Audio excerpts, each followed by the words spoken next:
Hello குட்டீஸ் and friends, எல்லாருக்கும் கண்டுகள்லாம் மரங்கள்லாம் பிடிக்கும்னு நினைக்கிறேன். அதை பற்றி நம்ம பார்க்க போகிறோம். பார்க்கலாமா? லெஃப்ட் சைடில் இருக்கும். வாங்க.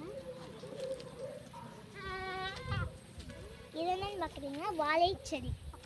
வாழைச்செடியிலேருந்து என்ன உருவாக்குறோம்னா வாழைக்காய் நம்ம இலை சாப்பிடுவோமா, அதுலேயும் கிடைக்கிது.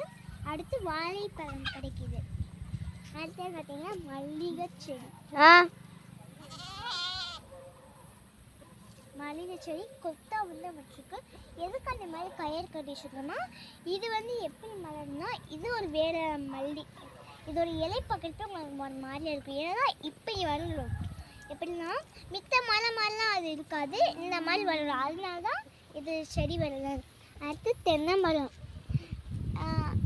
தென்னை மரம் பார்த்துக்கிங்களா? அடுத்து வேப்பை மரம். அடுத்து என்னடா வீடு மாதிரி கட்டி வச்சுருக்கேன் பார்க்குறீங்களா? இது ஒரு மல்லிகைங்க. இந்த மாதிரி இந்த மல்லிகை இது டிஃப்ரெண்ட்டாக ஒரு இலைலாம் ஒரு மாதிரியாக இருக்கும். அடுத்து என்னென்னு பார்க்குறீங்களா, சின்னதாக குட்டி சாய்ஸ் மாதிரி இருக்குல்ல, இது பார்க்குறதுக்கு அழகாக இருக்கும். அடுத்து கருவேப்பிலை எம்புடு முடிச்சிருக்க மாதிரி இல்லைங்களா? அடுத்து என்னன்னு பார்த்தீங்கன்னா இந்த தென்னை மரம். இந்த தென்னை மரத்தில் இதுதான் பெருசாக வந்துச்சு பார்த்தீங்களா? ஓகே, இந்த தென்னை மரத்தை பாருங்கள், நல்லா இயற்கையாக இருக்கும். அடுத்து இது ஒரு மல்லிகை செடிங்க. இலையை பாருங்க, பார்க்குறதுக்கே வித்தியாசமாக இருக்குதுன்னு நான் நினைக்கிறேன். அடுத்து என்னன்னு பார்த்தீங்கன்னா இந்த வித்தியாசம் இருக்குல்ல பார்க்குறதுக்கு.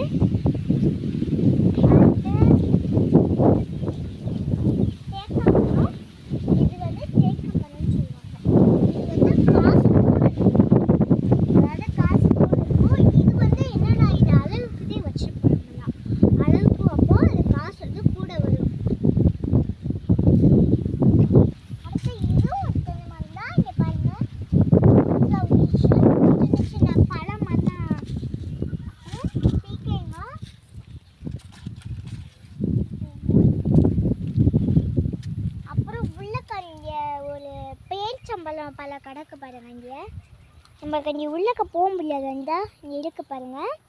ஓகே, அடுத்து நம்ம எல்லா செடியுமே நீங்கள் பார்த்துட்டீங்கன்னு நினைக்கிறேன். மிக்க செடியும்